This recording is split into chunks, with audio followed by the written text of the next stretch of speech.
That is Daddy wa Fresh Kid okuvaine Mulagala One Love menyo love je tunokuliza bana baffe awo nno ngavudo speed ya wagulu nnyo njagala okugera ku mwana mwala Spice Dana akyagenda mu maaso kubanga naye ng'ayisa ebivulu bya show egenda okubeerawo that is in January agenda kubeera naye wali ku cricket off erugogo era omwana mwala Spice Dana mugende muwagire right I think one day ago that was on Monday Spice Dana ono yali wali ate mu ghetto ng'atwalidde ku bana bawala ne bana balenzi abo mu ghetto ebintu ebyenjawulo ebyokubanga bikozesebwa naye nga munnange kyali kyannaku nnyo bakyasanyu nti abaana bano bate babigwamu obiti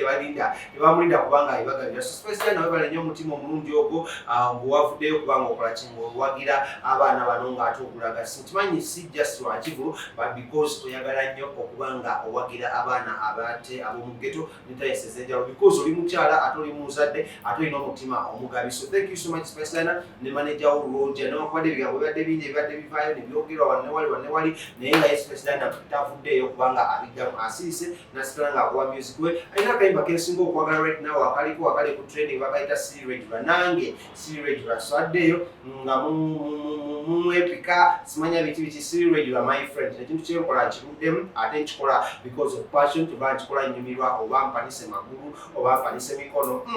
sho yange nawe wandaba gwe muwagizi wange gwomanyi bwera wabulabisho nebyenjogera onyumirwe tuli nga tetugenda maaso so Spice Dana najja bakoni yourself okubanga ate wagabye ebintu n'okyamula abavubuka ab'enjawulo abava n'obagamba abafene kubiragalaga that is a very good initiative for you naddala biseera bino ng'ogezaako okubanga opushinga ekivu kyo so njagala okubanga naye kubuuzaako mu ngeri ey'enjawulo ne manager Roger okuva wali ate mu bagiyita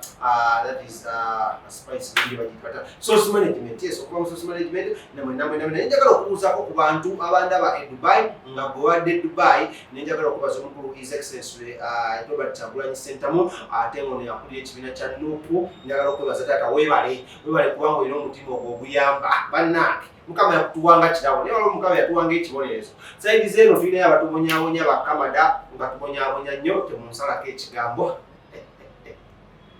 abakoona batumiddeko nnyo mwebale kubanga namwe mutulaba nnyo naye nga njagala tumya kuba teri bamwe abavudde Dubai ng'ate muli mu ggwanga lya Uganda wano nga mwe temwasazeewo okukola kiri kimu kyokka kyakulaba nti nno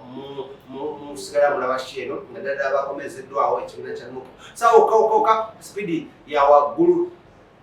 nyenyenyo gyenjagala okubanga nzirukirako because muli emanyi njagala kubanga ngaita mucapcap omukulu Big I yafudde n'afulumya akayimba akakabi ennyenyenyo right now akali ku trending era nga bannange mazima obanga tunala akayimba ka Big I akapya